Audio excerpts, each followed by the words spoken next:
मैं कुंदन इंदिरा गांधी की बचपन की कहानी लेकर आया हूं।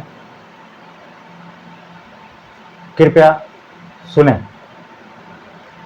पिछले पार्ट में प्रोफेसर साहब शांति निकेतन में आगमन हुआ था, उसके बाद की कहानी है। वे यहाँ व्याख्यान देने के लिए आए थे।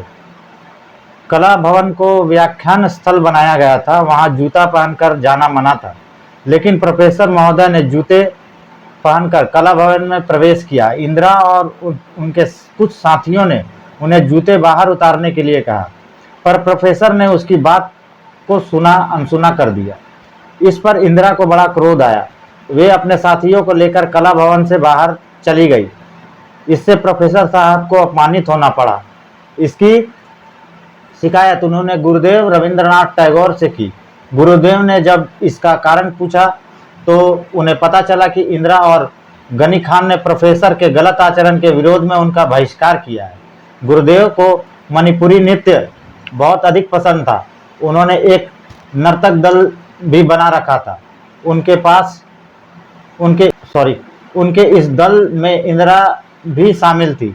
उन्होंने नर्तक दल को लेकर देश भ्रमण करने की योजना बनाई, इसलिए दल के लोग नियमित रूप से नृत्य का अभ्यास किया करते थे।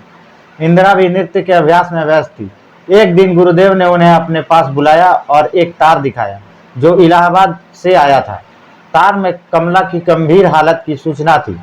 इसे पढ़ने के बाद इंदिरा का मन दुखी हो गया। वे दुखी मन से इलाहाबाद जाने के लिए अपना सामान पैक करने लगी।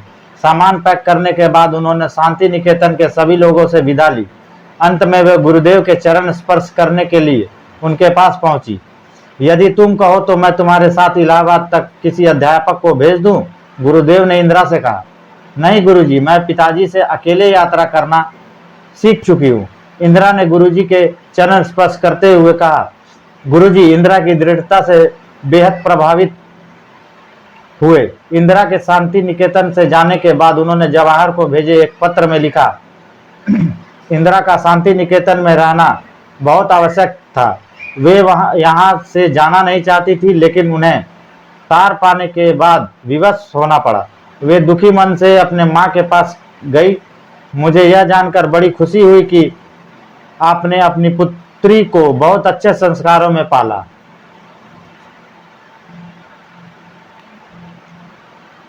पाल पोस कर बड़ा किया है। इंदिरा के अंदर आपका चरित्र, आपके विचार और आपकी दृढ़ता समाई हुई है। शांति निकेतन के सभी लोग उसकी भूरी भूरी प्रशंसा करते हैं। माँ की अस्वस्थता के कारण इंदिरा की शांति निकेतन से अपनी पढ़ाई छोड़नी पड़ी। वे इलाहाबाद चली गई। उन्हें अपनी अस्वस्थ माँ का इलाज करवाने के लिए जर्मनी जाना पड़ा।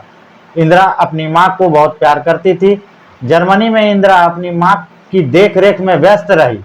वहाँ उनसे मिलने के लिए एक फारसी युवक आया करता था। उस युवक का नाम फिरोज था। फिरोज उन दिनों वहाँ लंदन स्कूल ऑफ इकोनॉमिक्स में पढ़ाई कर रहे थे। फिरोज बहुत पहले ही कमला की प्रभाव में आकर सविनय अवज्ञा आंदोलन में कांग्रेस के स्वयंसेवक बन चुके थे। वे जर्मनी में कमला की सेवा करने के लिए हमेशा तत्पर रहते थे। इससे इंदिरा को माँ की देखभाल करने में थोड़ी सहायता मिली। यहीं से फिरोज और इंदिरा के बीच आत्मीयता बढ़ी, जिसने प्रणय की शक्ल इख्तियार कर ली। सन 1936 की बात है। फरवरी महीने की 28 तारीख थी। जवाहरलाल जर्मनी में थे। तभी अचानक कमला जी की हालत बहुत अधिक खराब हो गई। उनकी बीमारी के आगे डॉक्टरों की दवा का कोई असर नहीं हुआ और कमला जी ने अपनी मातृभूमि को हमेशा के लिए अलविदा कह दिया। इंदिरा के सिर से ईश्वर ने माँ का साया छीन लिया। उस समय इंदिरा 18 वर्ष की थी। माँ के गुजर जाने से उन्हें असहाय दुख हुआ। जवाहर ने उनका मन बहलाने के लिए उन्हें कई जगह की प्राकृतिक सुंदरताओं को दिखाया। फिर भी इंदिरा का दुख वैसा का वैसा ही बना रहा। अंत में जवाहर ने उन्हें पढ़ाई के लिए विलायत भेज दिया। विलायत की ऑक्सफोर्ड यूनिवर्सिटी में इंदिरा पढ़ाई करने लगी। यहाँ अनेक बुद्धिजीवियों से मिलने के बाद उनका मन बहल गया। फिरोज गांधी से भी उनकी अक्सर मुलाकात होती रहती थी, लेकिन इंदिरा की रगों में राजनीति समाई हुई थी। वे जब जब लंदन जाती तब तब वहाँ इंडिया लीग के लिए काम करती थी। उस समय इंडिया लीग के संचालक कृष्ण मेनन थे। एक दिन उन्होंने फोन करके इंदिरा को इंडिया लीग की बैठक में बुलाया।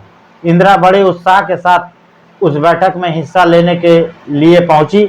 मेनन ने अचानक यह घोषणा की कि इंदिरा सभा को संबोधित करेगी। सभा में बड़े बड़े लोग बैठे थे, पर इंदिरा ने अभी तक बड़ों के सामने कभी कोई भाषण नहीं दिया था। वह मंच पर पहुंची और चुपचाप खड़ी हो गई। तभी किसी ने उन पर व्यंग किया, ये बोलने के बजाय कू करती है। यह सुनकर सभा में उपस्थित लोग ठहाके लगाने लगे। इंदिरा शर्म के मारे पानी पानी हो गई।